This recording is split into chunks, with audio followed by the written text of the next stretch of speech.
মামুনকে ধরে নিয়ে যাচ্ছে পুলিশ, তারপরও তার মুখে আছে অট্ট হাসি। এই দেখে যত সব ডিভোর্সি বুড়ি গলায় পড়ো ফাঁসি। হ্যাঁ মামুন, আমার এই কথা শুনে তোর কি কিছু বলার আছে? না, আমার কিছু বলার নেই। কিছু বলার থাকবে কি, তোর তো চরিত্রে ঝামেলা আছে। এই পুলিশ ভাইরা তোকে হ্যান্ডকাপ লাগিয়ে কোথায় নিয়ে যাচ্ছে? শ্বশুর বাড়িতে। হ্যাঁ, ওটা শ্বশুর বাড়ি না জমের বাড়ি, পরে বুঝবি ঠেলা। আচ্ছা। পুলিশ ভাই, ও পুলিশ ভাই, বলছে একে নিয়ে গিয়ে উল্টো করে ঝুলিয়ে এর বিচি কুচি কুচি করে দেবেন। ইনি হলেন মামুনের মা। সবাই মিলে ইনাকে একটু থামা না, ইনাকে বিয়ে করতে চেয়েছিল লিখন। ইনি আবার বলেছিল লিখনের নেই কোনো দন।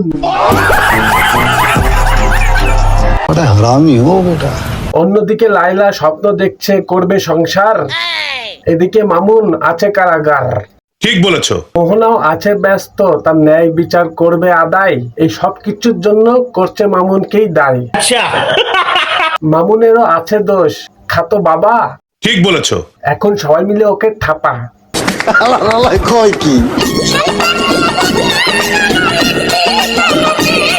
হ্যাঁ, সম্পর্ক তো বদলেই যাবে, কারণ এমন ঠাপান ঠাপিয়েছে যে ওর এখন ঠিক মতো চোখেই দেখতে পাচ্ছে না, ঠিক লাইলা আন্টির মতো।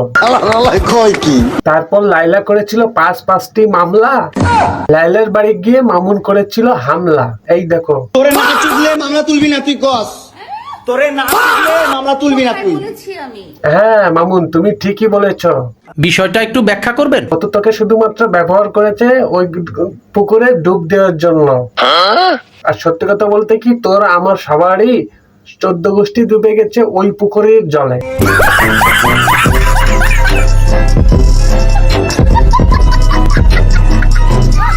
আর ফ্রেন্ডস, এই ছিল আজকের ভিডিওটা কেমন লেগেছে প্লিজ কমেন্ট করে জানান। আর যদি ভালো লেগে থাকে একটা লাইক করে দেবেন। আর আপনি তো আমার চ্যানেল নতুন ভিউস হয়ে থাকেন, তখন চ্যানেলটা সাবস্ক্রাইব করে পাশে থাকা বেল আইকনে ক্লিক করে দেবেন যেন নেক্সট ভিডিও আপনার মিস না যায়।